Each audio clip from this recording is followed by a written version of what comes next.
Okay. All right, part two. It's aboiteau, how Acadians turned salt marshes into fertile farmland. And, you know, the reason I became interested in even doing this, I'm a farm girl.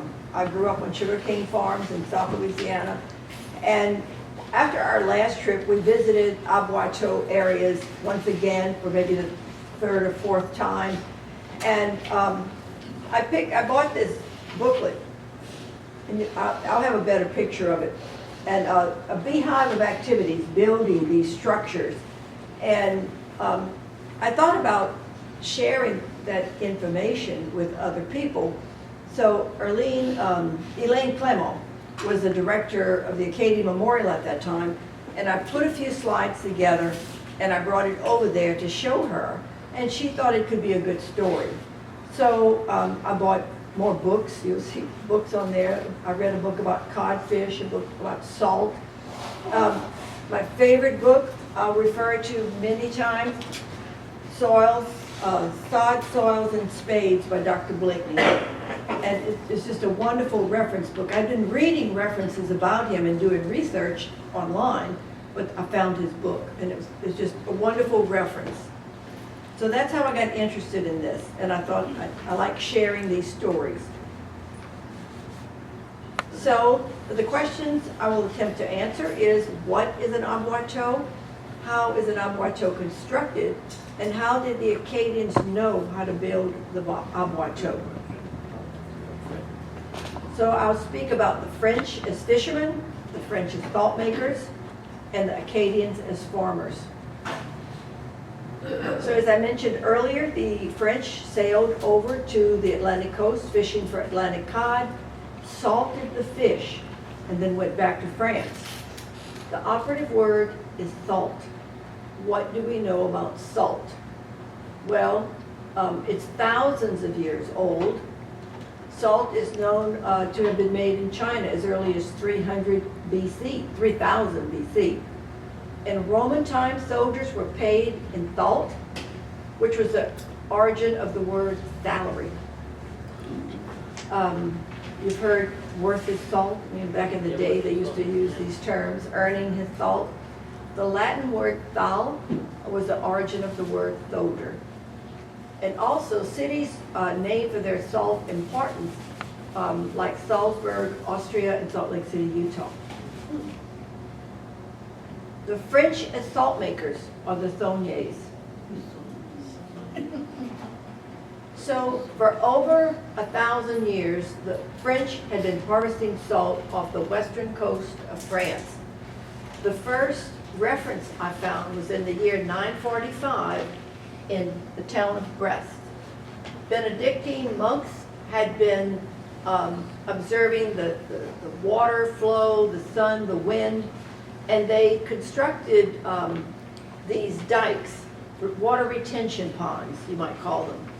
And when the water, which had a very high salinity, when the water would evaporate, there was salt crystals laying on the bottom. They would rake it up and harvest it.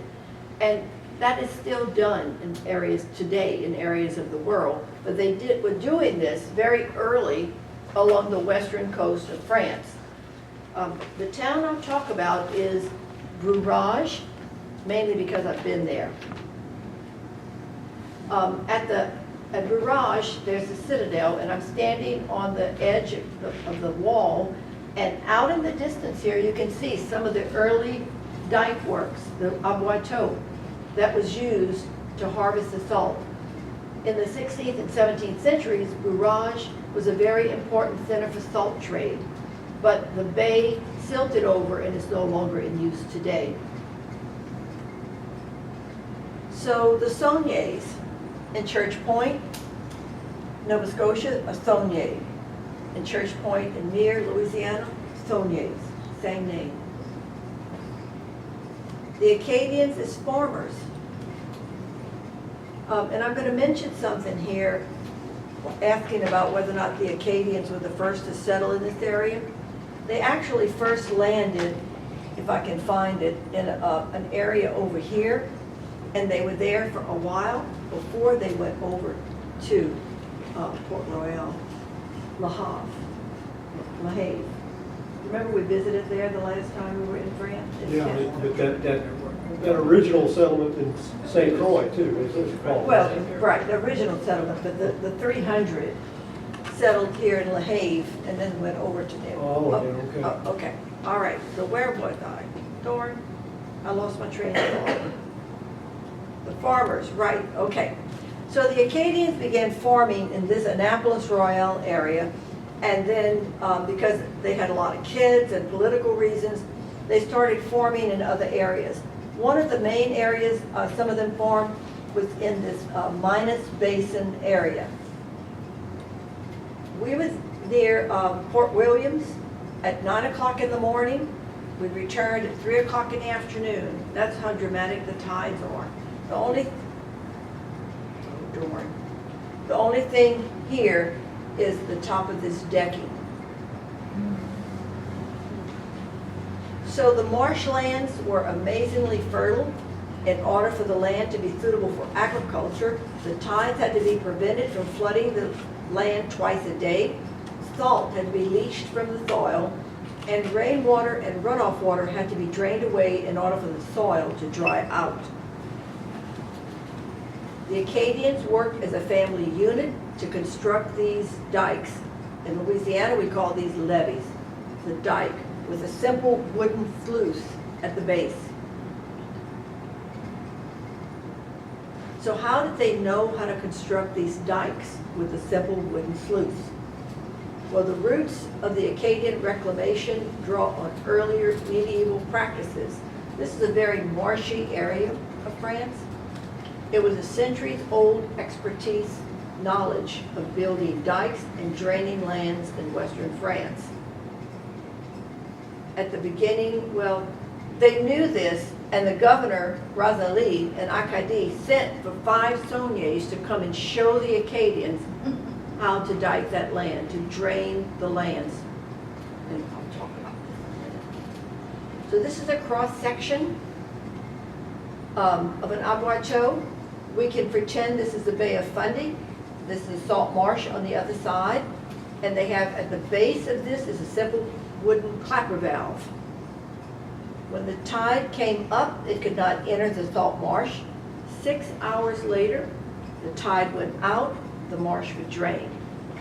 In the meantime, that salt grass was very important to feed their cattle during that time. After 3 years of this draining process, the soil became ready for agricultural purposes.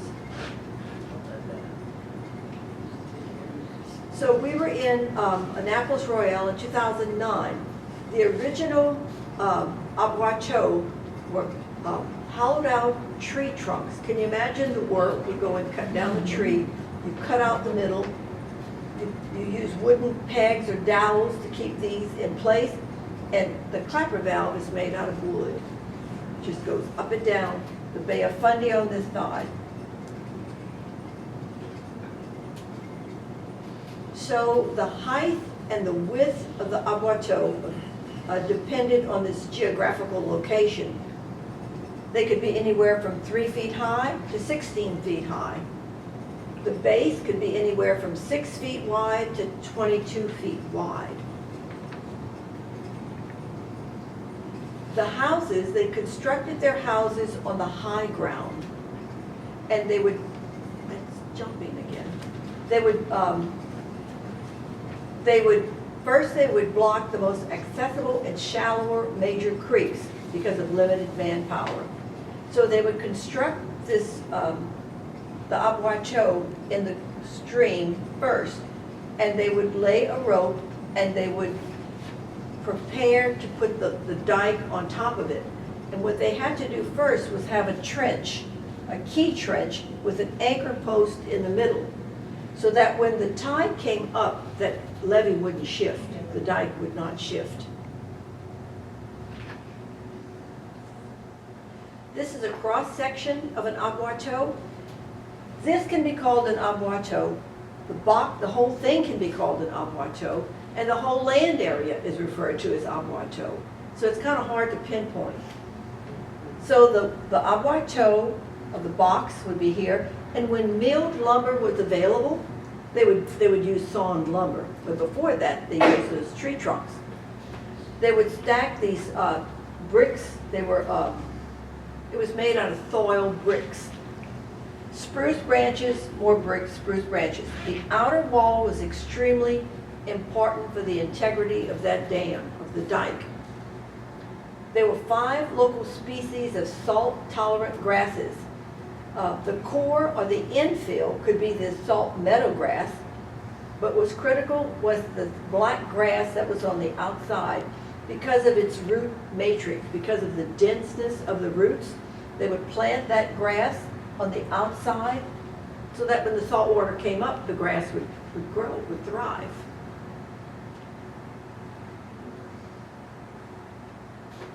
So this was a picture on the cover of the brochure. It was a beehive of activity. And I studied this before I, jumping You're again. doing the automatic advance thing? I didn't touch anything, okay? You just have to bear with me. Okay, so I studied this picture to see what was going on. What were the tools of the trade? What were they using? There were oxen teams to haul stuff around. They had pitchforks to move those sod bricks around. They had axes and knives to cut these branches and twigs. They had a mallet to pound them into the ground. They had a flat down at the bottom here, a wheeled cart. Critical was this dike, spade. Mostly it was back-breaking work. So women and children, somebody had to cook for these guys, okay? And I spotted this young guy right here hauling spruce branches around. And what did they have on their feet? Sabots. I saw a pair of sabots in the grass right here. They might have taken them off. It would have been easier. And I got a pair of sabots if you want a pair that I have. But this is a picture that first piqued my interest on how did they accomplish this. And these pitchforks were used to move the sod around, which were pretty heavy, as I've read about. In a museum on Prince Edward Island, we found replicas of the tools they had made, a shovel, a rake. The most fascinating to me was this plow. And there's one, I saw one at Evangeline State Park. They have an old wooden plow that was used in Louisiana. It's really interesting. And other tools that Dr. Blakeney referred to. Most important tool was that diking spade. It's a design that was brought over from Europe, possibly thousands of years old. The grass sides, especially on the outside, were cut consistently at a predetermined slope, like bricklaying. The master side cutters cut that dike face. The infill need not be as symmetrical and could be cut by amateurs or apprentices. The entire blade was not that long. It was about 41 inches long. So they pushed with their chest. They didn't just shovel. They pushed the soil and to pick up those sods. The blade was about 11 inches long, 4.5 inches wide. It was kept oiled and sharp and never used for anything else. And those diking spades would have been kept handy. Somebody would have walked these dikes consistently, and if there was a possibility of a breach, they had to be notified to go out and repair the breach. You didn't want it to break. You didn't want that dike to break to ruin all the work you had already done. So these were special tools. So this is Nova Scotia, Port Royal area, and this is where we found the Vincent Breaux land on this point. And this is where they pretty much perfected the capability of making these dikes, the aboiteau. The younger people went out, and one of the areas in particular was the Grand Pré area. Francois Breaux and his wife Marie Como went to this area probably as a young couple. My next 2 generations were born in this area, Alexis and Pierre Furman, who is my Acadian connection. And this is, I had this picture before. This is Dolores and I, Claude and John at the Vincent Breaux land. I thought this picture, I think, is fascinating. Okay, it's called The Sequence of Diking by Dr. Blakeney. The houses would have been built on high ground. This is the Bay of Fundy. when they go to this area, they only dike as much as they have the manpower to dike and the manpower to farm at that particular point in time. According to Dr. Blinkney, they were undoubtedly equipped, organized, and skilled. A minimal team was 5 to 6 men with an oxen team, and it took 8 to 9 hours to build 16 feet of dike. 2,900 acres were diked in the Grand Pré area, and it became the most populous of the settlements. And there were two things I found really interesting. The dike lands did not require fertilizer because of the high fertility of marine generated soils. They didn't use fertilizers. And fishing, they would use willow branches to construct a weir, and they would put those in a ditch, a drainage ditch at low tide. High tide, the fish would get trapped in this weir, and then they would pull it out, they'd have their fish. So they didn't necessarily have to have fishing boats to have fish. They used, I thought that was pretty interesting. Dr. Blinkney talks about that. So the average topsoil depth, almost 15 feet deep. Another reference I found said some places it was almost 46 feet deep. The crops they planted, now this was the Acadians. They planted wheat, barley, corn, flax for their clothes. The fruit trees, apple trees, they were known for their apples. The animals they kept were cattle, sheep again for clothing, pigs, and poultry. So the Minas Basin area, I don't know why it doesn't touch anything. Okay. These are some of the families that settled in some of these areas, and this is the Avon River. Remember the Avon River, we're going to get back there. The Vassal family, Trahans, LeBlancs, Breaux, Landrys, Foray, Babin, settled in these various areas, and we're going to visit the Breaux village. We found this map in a little museum in Quebec, and the Pubnico, the lower end, is not shown, but all these peachy areas are areas where the Acadians reclaimed land. And according to Dr. Carl Grasso of UL, the Acadians reclaimed over 13,000 acres from sea marsh. Le Grand Dérangement.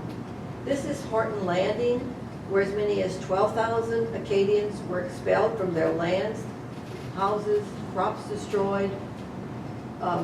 This cross was first erected in 1924. In the background, you can see here Cape Blomidon. And from the top of Cape Blomidon, you can look over that whole area. And this is the Minas Basin. My Breaux family lived in the area of the Canard River, empties out into the Minas Basin from that area. Now today, it's British land, and they don't grow as many crops as the Acadians used to grow. So in 2012, UNESCO declared this area a World Heritage Site. Sorry. It's the United Nations Educational, Scientific, and Cultural Organization, which says this can never be used for anything else. So this is Cape Blomidon in the background, the church at Grand Pré here. In order to be declared a World Heritage Site, you have to meet 1 out of 10 criteria. This area met 2. Grand Pré bears exceptional testimony to a traditional farming settlement created in the 17th century by Acadians in a coastal zone with tides that are among the highest in the world. Second criteria, Grand Pré is the iconic place of remembrance of the Acadian diaspora, testimony of the values of a culture of pioneers able to create their own territory while living in harmony with the native Mi'kmaq. In other words, the Acadians didn't go and cut down trees and farm. They recaptured the salt marshes to farm, and they lived in harmony most of the time with the Mi'kmaq.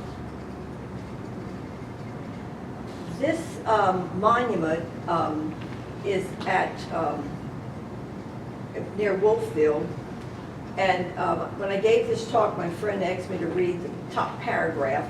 And this is a monument to the New England planters who were given the land once owned by the Acadians. And the top paragraph reads, following the expulsion of the Acadians in 1755, these fertile lands lay empty in response to an invitation from Nova Scotia, New England settlers known as planters landed on this site in June 1769. The land had laid fallow for 14 years. Can you imagine? The dikes had broken, the salt water had inundated all that area. To add insult to injury, the Acadians were hired to repair the dikes. You know, to me, it had to be miserable to have to do that. So this is at the Breaux village on the Avon River. This is 3 Breaux girls. This is Susan Surratt Draper, who is descended from Pierre. Dolores is descended from Jean, and I'm descended from Francois. So that area is owned by Mike. This is Mike Olton of Mike Olton Quality Meats. They raise exotic animals for the meat is shipped to local markets. And they have turkeys, ducks, goat, emu, wild boar, elk, so forth. Mike was apologetic when he visited with Dolores and I that his Norwegian ancestors came to this area to fight the French at Beauséjour. It has been in the Mike's family for generations. His grandfather purchased land in this area in 1912, and they owned 6 of the original farms, totaling 900 acres. And like Dolores and I told him, it's history. It's just history. This tree, the Acadians were known for their apple trees. This tree is thought to be 200 years old, and grafts have been taken from the tree, and they planted orchards of apples in this area. And you can't see the fencing, but it's a fenced-in area, and they had exotic animals, small exotic animals in the background. And I told Mike, I need to go hug that tree.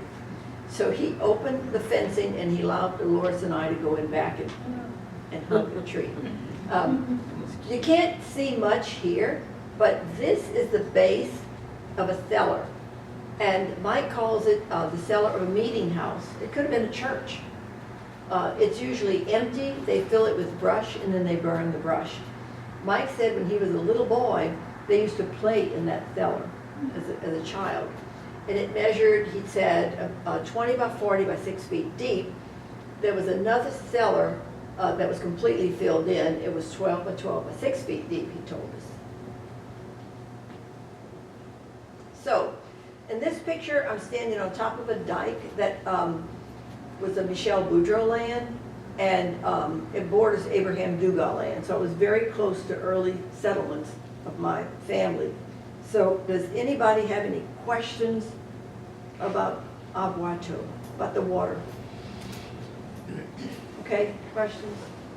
I have a few more slides that are not related. But So the Micmac had no knowledge of the practice of reclaiming no, sir. parkland? No, They sir. did not? After the Acadians were there, the governor sent to France, you know, they got there about 1634, let's say. In 1636, 5 sauniers came over on a ship, and they have the name of the ship. They came over to instruct them on building the aboiteau. But they didn't know how to do it, but they perfected the method. Because in France, in some cases, they were draining the land, just draining it. But in this area, yes, they needed to drain it in order to plant it, because they knew that it was fertile soil. But they had to get it drained first. Okay, so what I'm going to show... Is that person standing on the levee? That's me. I am standing on the... Are you standing on the levee? Yes, sir. It's on Michel Boudreau land. Yes, that's me. C'est moi. Okay. Okay, go ahead. Can I show them that view of the Grand Marais? Oh, John wants to show you, wants me to go back. Hold on. There's this piece that I think is really a big deal. It has to do with that UNESCO World Heritage Site. It's gorgeous. Well, so, Okay. What? so this is all reclaimed marshland that's still in agriculture 400 years later. Really? Oh. And still using those dikes to protect that marshland. Now, the dikes, after the British slash New Englanders came in over the last 400 years, some of those dikes have been raised. Some of the literal aboiteau, the wooden boxes, have probably been replaced with concrete. Oh, yeah. But it's, that's one of the reasons this is a World Heritage Site, is it's literally World Heritage. John likes this. How many UNESCO sites are there? About? I'd have to Google, but there's a Not lot. that many, huh? Oh, no, there's a lot, like Paris, France, and, Yeah, but I mean, this is really, really special. right, for us, absolutely. Oh, And Dolores, absolutely. our cousin, told us all the work they did to collect the information and the data Yeah. to present, Yeah. to make sure that this criteria was met. It's and they really all- hard to get that. Yeah, Absolutely, that- absolutely. And when you go there, right in this area, there's a big display board, and it talks about the area. And she said they did an awful lot of work to establish it and verify the information. And then they met the 2 criteria. They only had to meet 1, but they met 2 and verified the information. Yeah, that's it. But if you Google UNESCO, I used to have somewhere, have a list of other sites that are UNESCO World Heritage Sites, and they're pretty special sites. Okay, now, Lagniappe, something extra. Okay. You've all heard of the Acadian, New Acadia Project. Warren Perrin talked about it in depth the other day, okay?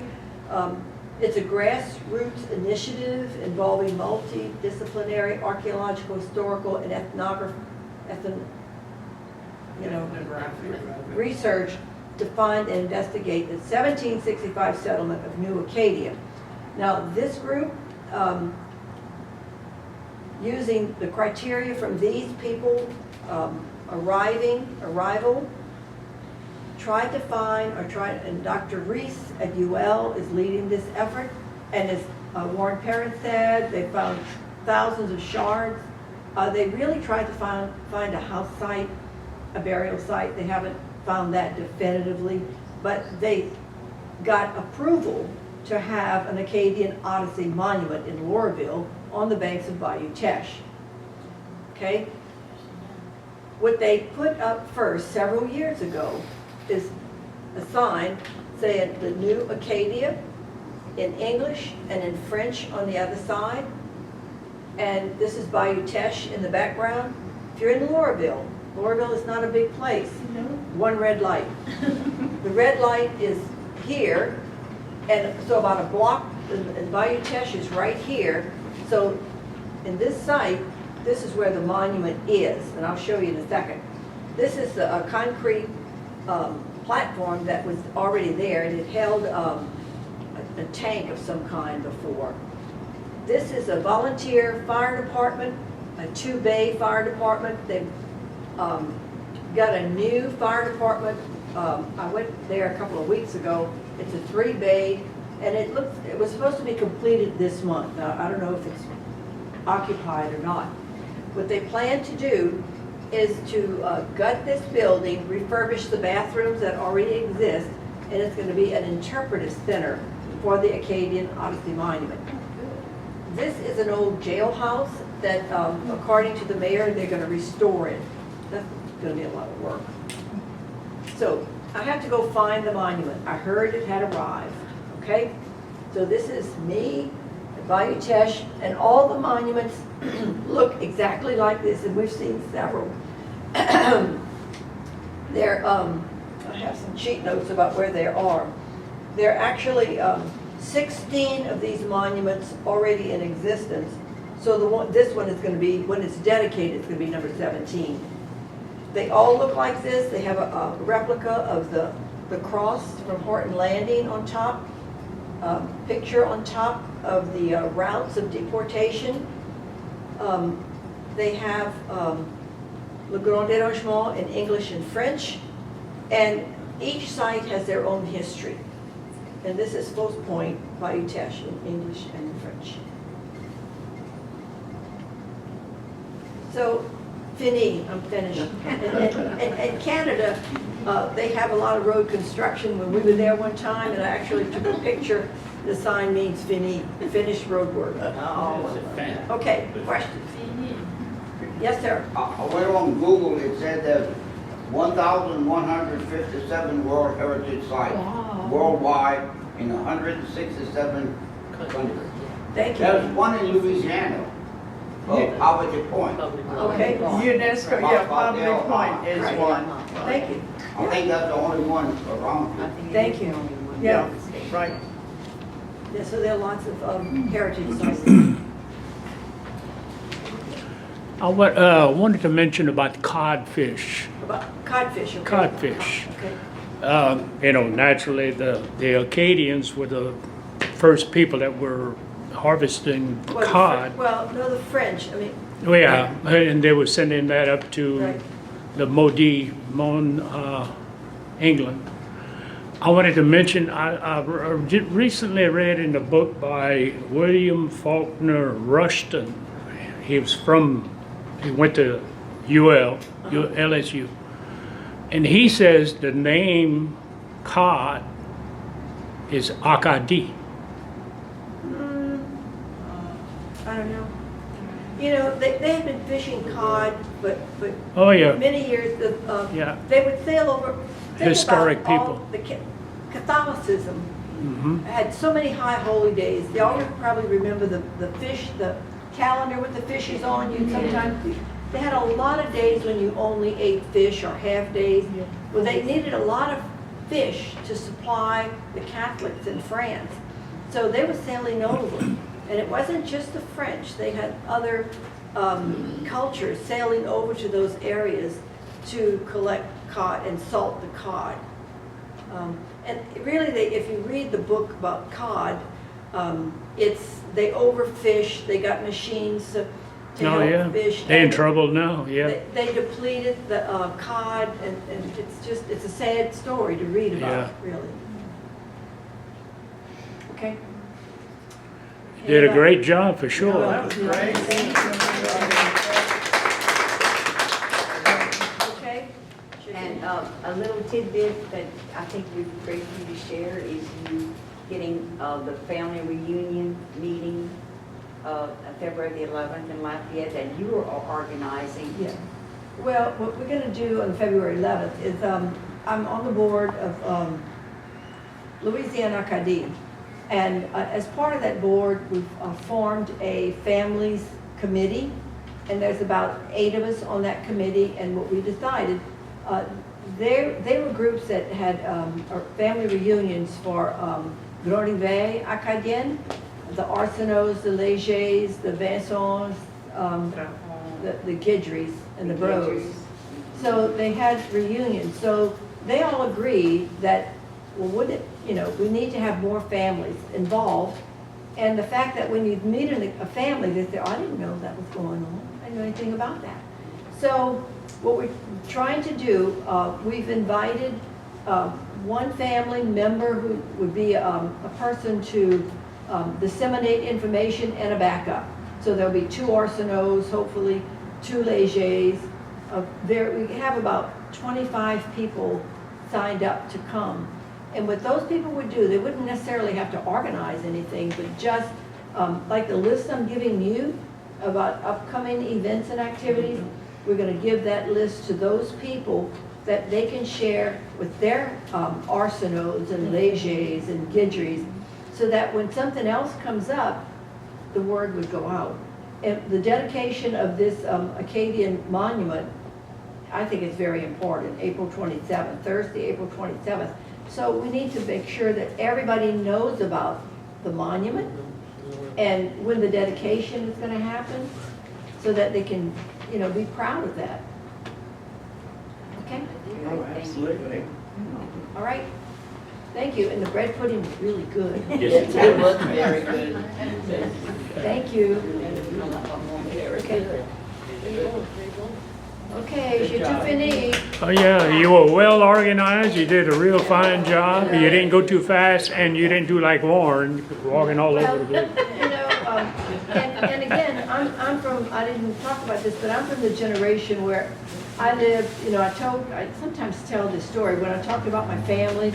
I grew up in a household, my mother's family lived with us, and my dad's family lived next door. Tout le monde parle français, avec nous autres, enfants.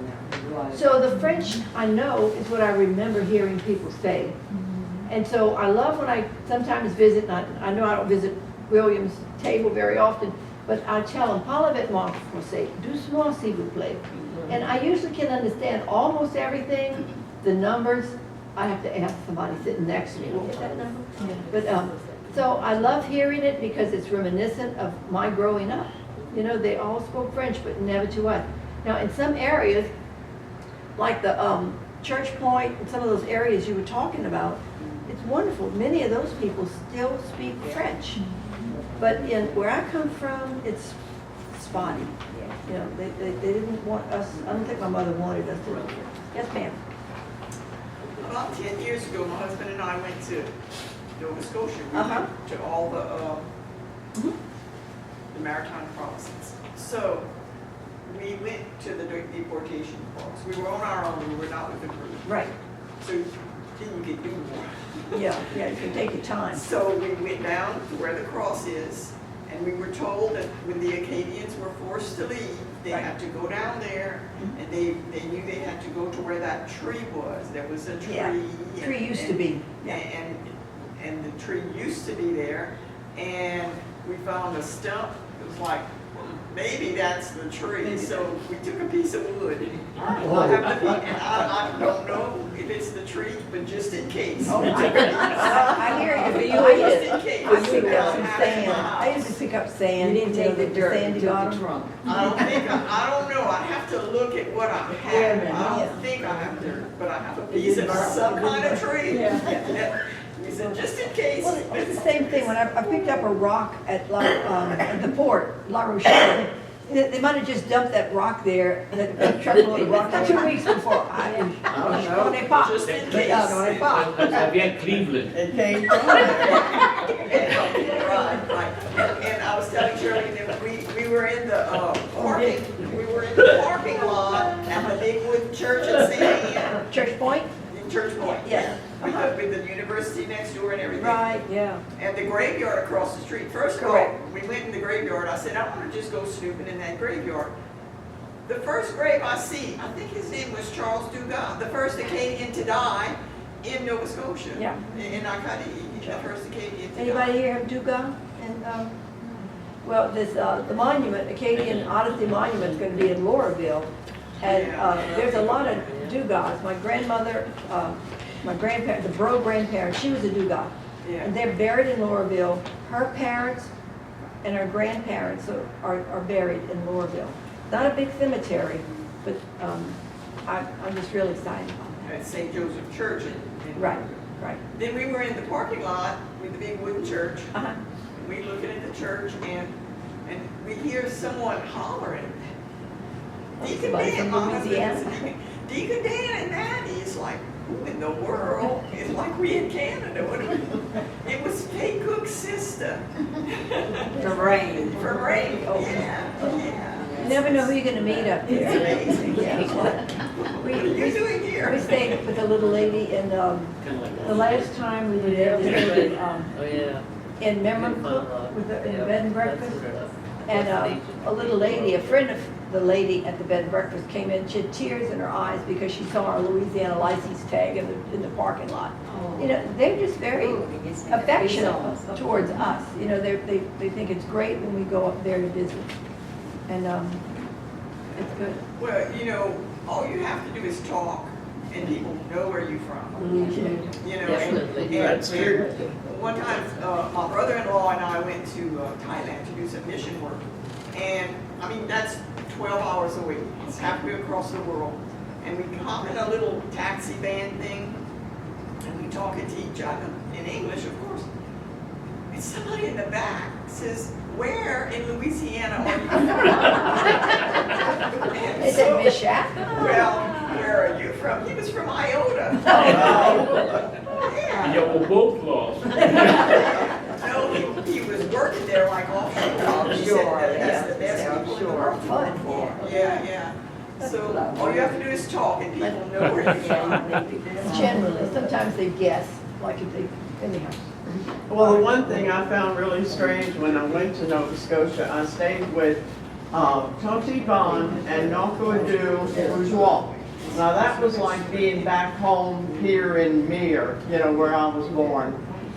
They looked like my aunts and uncles, but Tonty Bon said, that was in Garandier. She said, "Why didn't your ancestors come back to this area?" I said, "Oh my God, why would they want to?" No, they couldn't. They could not go back. They couldn't go back. And that was her big thing. Yeah. Why didn't you come back?